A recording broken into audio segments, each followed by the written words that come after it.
Good morning everyone. कैसे हैं सभी। कल के वीडियो में हमने सरकारी बजट के बारे में जाना था, साथ ही साथ विधानसभा में छत्तीसगढ़ सरकार द्वारा प्रस्तुत बजट में प्रस्तावित प्रावधान, उसके बाद हमने देखा जनता की भागीदारी और बजट।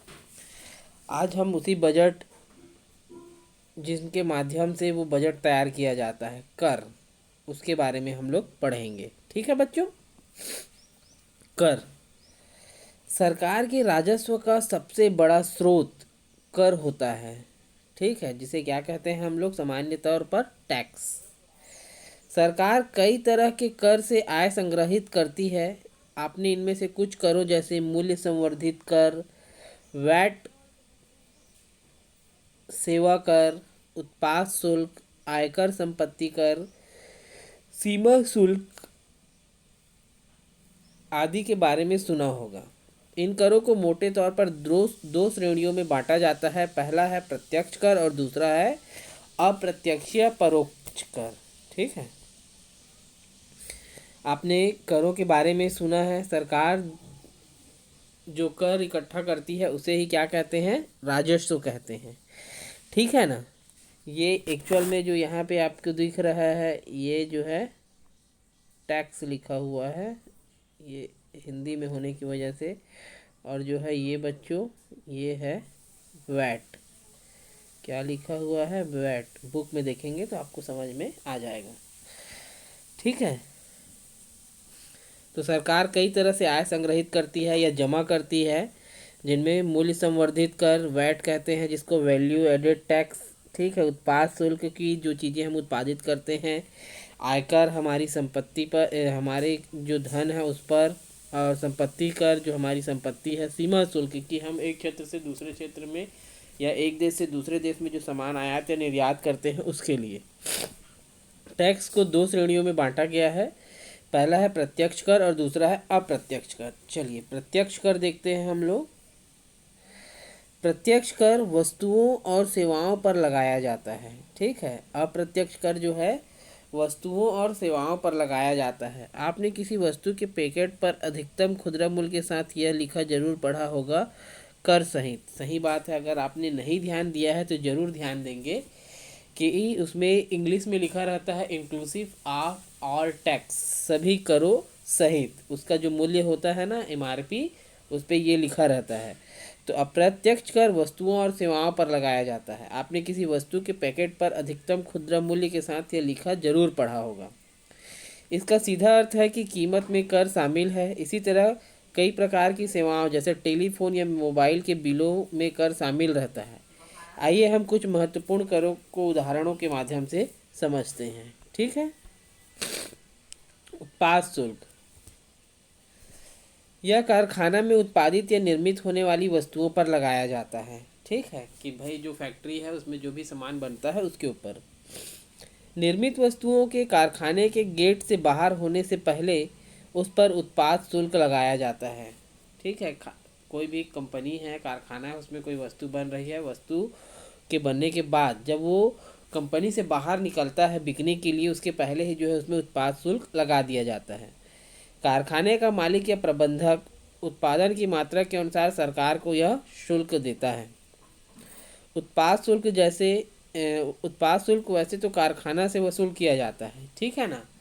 क्या होता है कि जैसे मान लीजिए आप एक किसी कंपनी के मालिक हैं। ठीक है, जैसे आप एक साबुन बनाने वाली कंपनी के मालिक हैं, तो आप जिस प्रकार जितना भी साबुन का उत्पादन अपनी फैक्ट्री में करते हैं या बनाते हैं, तो उसका टैक्स जो है गवर्नमेंट सीधा आपसे ले लेती है। ठीक है, क्या करती है कि जो भी आप अपनी फैक्ट्री में बना रहे हैं उसका जो सीधा हिस्सा है, जो कर है, वो सरकार आपसे ले लेती है। लेकिन उस कर को आप पे करने के बाद जो साबुन आपने बनाया है उस पर उन चीज़ों को जोड़ देते हैं। जैसे दिया हुआ है कि कारखाने का मालिक अपने सामान को बेचते समय उसकी कीमत में उसे जोड़ देता है। ठीक है, देता तो वो है लेकिन उस कीमत को उसमें जोड़ देता है। उदाहरण के लिए एक टीवी सेट की कीमत 10,000 रुपये है। कंपनी इस पर 1,200 रुपये का उत्पाद शुल्क देती है। ठीक है, एक टीवी की कीमत कितनी है, 10,000, और 1,200 रुपये जो है उसके ऊपर क्या करती है, वो प्रोडक्शन टैक्स देती है। तो इस शुल्क को भी टीवी की कीमत से जोड़ देती है। अब टीवी का मूल्य कितना हो गया, 11,200 रुपये। ठीक है ना। तो इसकी इसकी कीमत जो है, इस उत्पाद शुल्क जो है किसने दिया, जो कंपनी का मालिक है। लेकिन उसने क्या किया, इसमें टीवी में इसकी कीमत को जोड़ दिया, और उसने उपभोक्ता, जब उपभोक्ता जो है उसको खरीदेगा तो उसकी कीमत वो क्या करेगा, चुकाएगा। वस्तुओं पर कर रोपण करने से उनकी कीमतें तो बढ़ती ही है, लेकिन कुछ कच्चे माल पर भी कर लगाने से उनके दाम बढ़ जाते हैं। ठीक है, जो तैयार माल है उसके ऊपर तो जब टैक्स लगाते हैं तो उसकी कीमत बढ़ती है, परंतु कुछ कच्चे माल भी हैं जिन पर जो है टैक्स लगा दिया जाता है, तब उसकी कीमत बढ़ जाती है। उदाहरण के लिए साइकिल बनाने के लिए एक स्टील पाइप जरूरी है। देखे हैं ना, सभी साइकिल चलाते भी हैं। स्टील कंपनियों को लौह अयस्क और कोयले की ज़रूरत होती है। ठीक है, क्यों, क्योंकि जब वो लौह अयस्क लाएगा, ऊर्जा के लिए कोयला चाहिए, और उन सब चीज़ों के बाद वो क्या करता है, स्टील बनाता है। सरकार अगर लौह अयस्क पर कर बढ़ाती है तो इसका प्रभाव साइकिल उद्योग पर भी पड़ेगा, क्योंकि लौह अयस्क जो है स्टील कंपनी खरीदती है। तो क्या होगा कि जो लौह अयस्क की कीमत बढ़ेगी तो स्टील की कीमत बढ़ेगी, और स्टील की कीमत बढ़ेगी तो साइकिल की कीमत भी बढ़ जाएगी। स्टील से बनने वाली सभी वस्तुओं के दाम में बढ़ोतरी हो जाएगी। इस तरह केवल लौह अयस्क पर ही कर लगाने से अन्य सभी वस्तुओं की कीमतों में वृद्धि हो जाएगी, क्योंकि उत्पादन की प्रक्रिया एक दूसरे के साथ श्रृंखलाबद्ध रूप से जुड़ी हुई है। ठीक है ना भाई, कि यदि हम किसी एक चीज़ पर टैक्स बढ़ाते हैं तो उससे बनने वाली सभी चीज़ों के दाम बढ़ जाएंगे। क्यों, क्योंकि जो उसके विनिर्माता हैं जब उसको खरीदेंगे तो वो उसको महंगे दाम पे मिलेगी, तो उस दाम को किस में एडजस्ट करेंगे, जो अपनी वस्तुएं उन्होंने बनाई हैं, जिसके कारण इसका व्यापक प्रभाव देखने को मिलता है। देखिए, ये एग्जाम्पल दिया हुआ है कि भाई यदि लोहे पर टैक्स बढ़ता है तो क्या होगा, लोहे की कीमत बढ़ेगी, स्टील की कीमत बढ़ेगी, पाइप की कीमत बढ़ेगी, चादर की कीमत बढ़ेगी, और चादर की कीमत बढ़ेगी तो उससे अलमारी बनता है, उसकी कीमत भी बढ़ जाएगी। पाइप की कीमत बढ़ेगी तो साइकिल की कीमत भी बढ़ जाएगी। कोई भी वस्तु उत्पादन या निर्माण के बाद विक्रेताओं की एक पूरी श्रृंखला से गुजरती है, कि भाई कंपनी से किसी एक व्यक्ति के पास, फिर वो किसी और को बेचता है। इस प्रकार जो है लगभग जो है वो एक श्रृंखला तय करती है। उत्पाद शुल्क किसी वस्तु के उत्पादन पर लगता है, जबकि बिक्री कर वस्तु के विक्रय पर लिया जाता है। सेल्स टैक्स आपने सुना होगा कि भाई जब कोई वस्तु बनती है तो उस पर जो है उत्पाद शुल्क लगता है, लेकिन जब कोई वस्तु बिकती है तो उस पर क्या लगता है, बिक्री कर जो है लगाया जाता है, जिसे हम लोग सामान्य भाषा में सेल्स टैक्स के नाम से जानते हैं।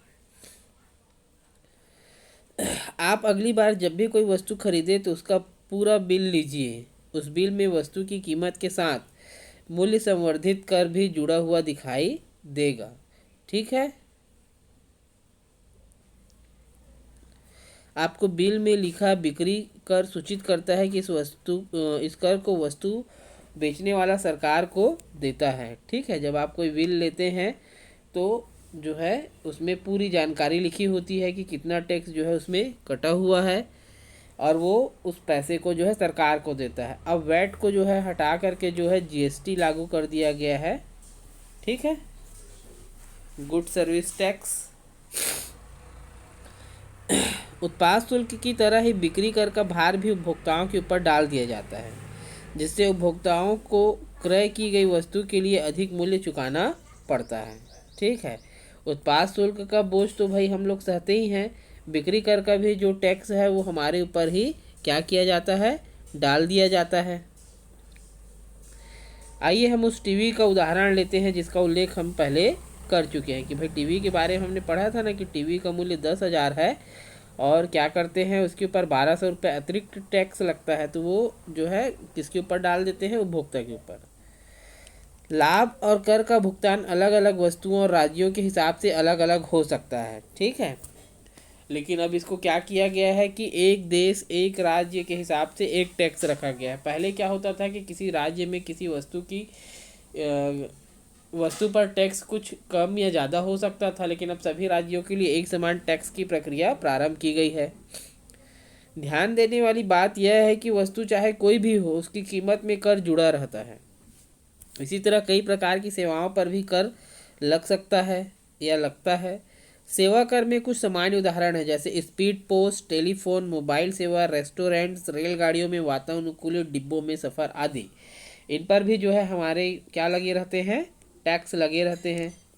यहाँ सभी आंकड़े रुपयों में दिए गए हैं। निर्माण की लागत निर्माता के मुनाफे सहित कितना है, 10,000 रुपये। ठीक है। उत्पाद शुल्क कितना लगा, 1200 रुपये। परिवहन, संग्रहण और रिटेलिंग की लागत कि भाई एक स्थान से दूसरे स्थान पर उसको भेजा गया तो 1000। अब विक्रेता को लाभ 1000। बिक्री कर 1650। उपभोक्ता के लिए कीमत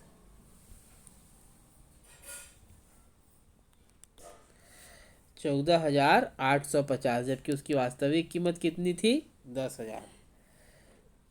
ठीक है।